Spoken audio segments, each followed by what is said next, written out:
Hello, everybody, it's your boy, Jmulls of Jmulls Gaming, here today with why Jin is my favorite Xenoblade character. Let's get right into it, shall we? I am a big fan of Xenoblade 2. It's my favorite Xenoblade game and one of my favorite games of all time.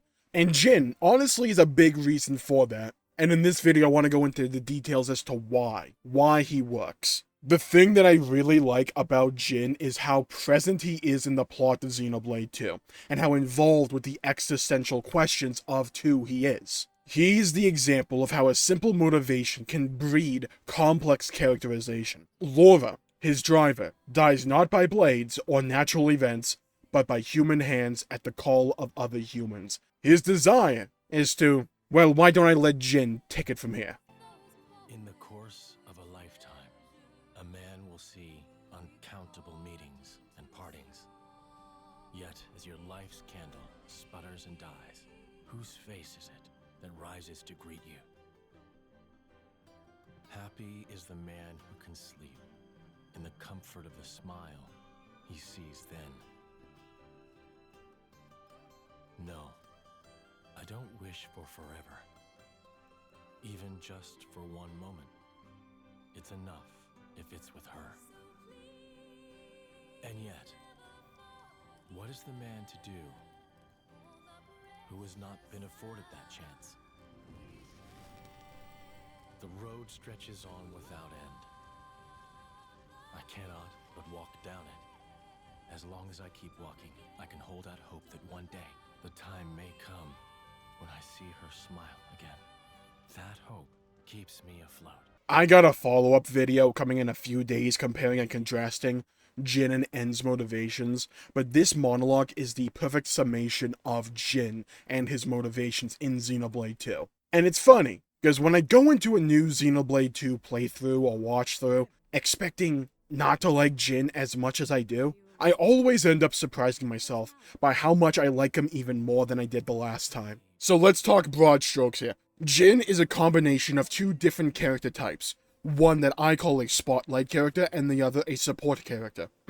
Now maybe there's, official verbiage or words for these type of characters, but I'm going to call them a spotlight character and a support character. For me, a spotlight character is something that I call a character whose main reason for being in the story is to further their own individual story. They have a character arc and you see progression with said character, and they have their own storyline. You take that character and you remove them from the story, they still work, they're still functioning, they're still compelling. But a support character, that I've brought up a few times on the channel, is there to make the other characters, primarily spotlight characters, better, and to further their story. Most of the time, I would define a good character as some combination of a spotlight and a support. That's just my own personal preference. Yours may vary. But for me, having that combination where they have their own plotline, ambition, and motives, they have a complete character arc, and have their own story, but all of that is not... Look, it doesn't just make them a good character to have any one of those components. For me, I like having a combination of the both. But because of their story,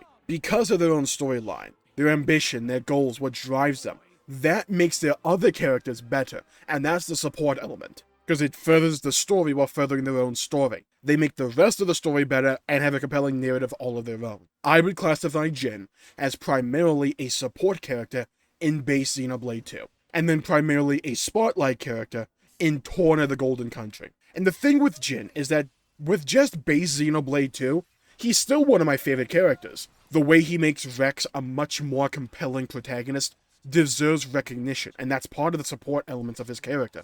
But he also has an interesting storyline all of his own, with these metaphysical questions about what does it mean to be alive, and do memories belong in that conversation due to how blades operate in the world of Allrest. The questions that Jin pose in Xenoblade 2 are the questions Rex needed to and did internalize and reckon with over the course of his adventure, until he finally arrives at his answer. Do blades have a purpose? Why this cycle of death and rebirth and losing memories? Why is it a cycle of perpetual loss? Does it deserve to stay there? Should it be broken? How should it be broken?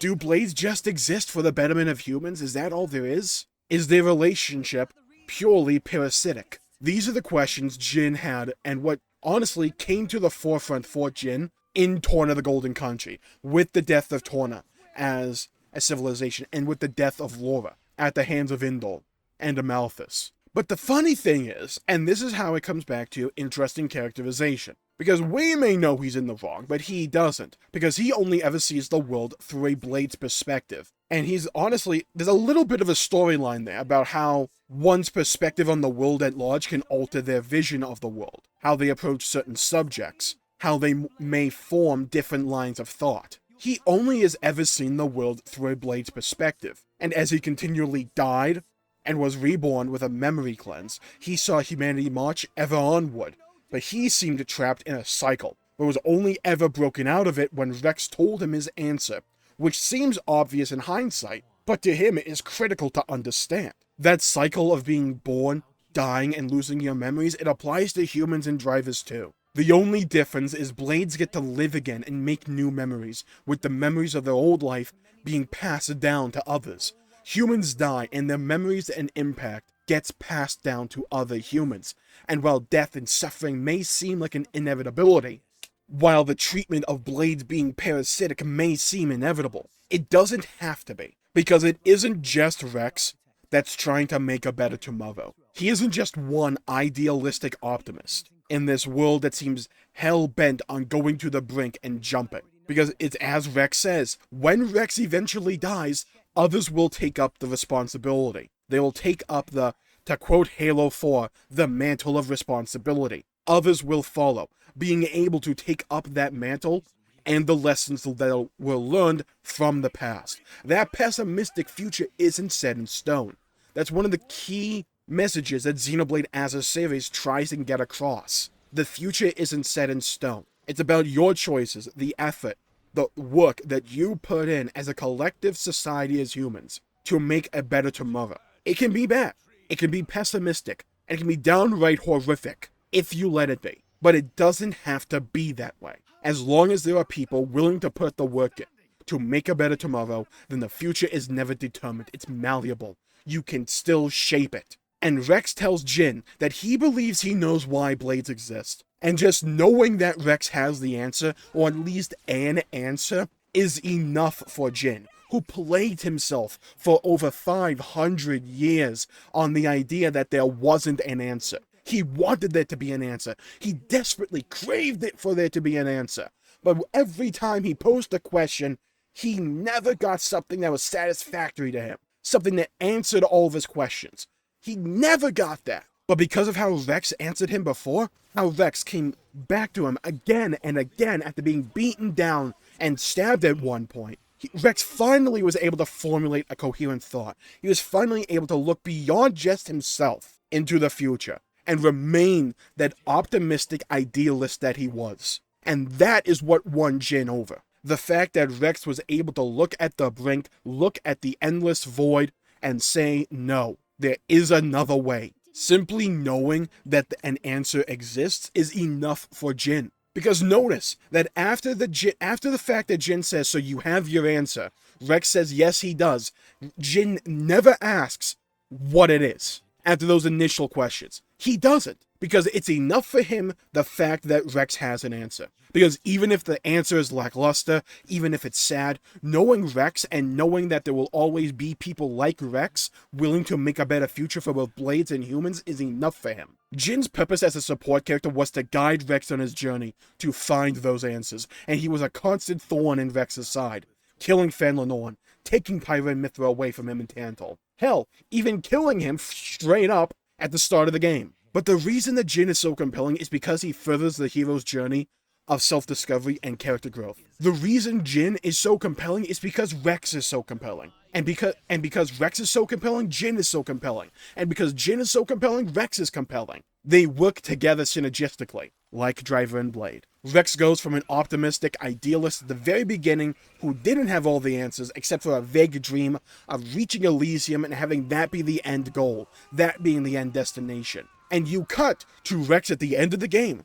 In this conversation, he is still an optimistic idealist. That never went away, except for that one time in Tantal. But the reason he's an optimistic idealist is fundamentally different, and that difference is the key. That difference is the message of Xenoblade 2. because he realized that there is no set end goal. There is no end destination. There is no Elysium that will just magically fix all the world's problems. The true Elysium is the collective effort of all the people working together for a better tomorrow. That has no endpoint. It's a continual journey of growth and sacrifice, where the seeds of tomorrow may be nourished by the blood, sweat, and tears of today. Today. It is a never-ending cycle, but much like Blades, the idea is for all that effort to eventually give life to a whole bunch of other things. A whole bunch of other stories, and dreams and aspirations. Like how a blade eventually becomes a titan, home to a cornucopia of people, animal life, and vegetation. That was the lesson that Rex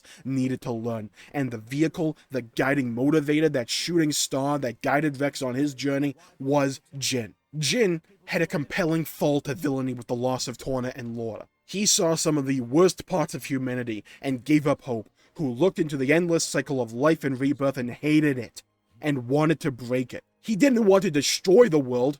Well, he did, but the reason he wanted to destroy it was to end that cycle. That was his primary goal. And when Rex showed him a different way, one he hoped was there the entire time but just couldn't see it, he willfully embraced it and defeated the manifestation of his previous hatred for mankind, Amalthus. And as Amalthus died, so did Jin's hatred and sorrow, and he could finally let go. That moment of eternity, he could finally let it go. And maybe the last thing that Jin ended up seeing, what he could only see through this realization, the culmination of the entire story that worked because of Jin, which makes him so compelling to me, which is why I love him so much, besides the fact he's a freaking cool character. Look, he controls ice, has a freaking giant sword, and has a transformation. He looks freaking cool, okay? But besides having that in-depth character journey that makes the storyline better, that furthers the themes and messages of the story at large, and makes Rex a more compelling protagonist by being a brilliant foil to Rex, maybe at the end,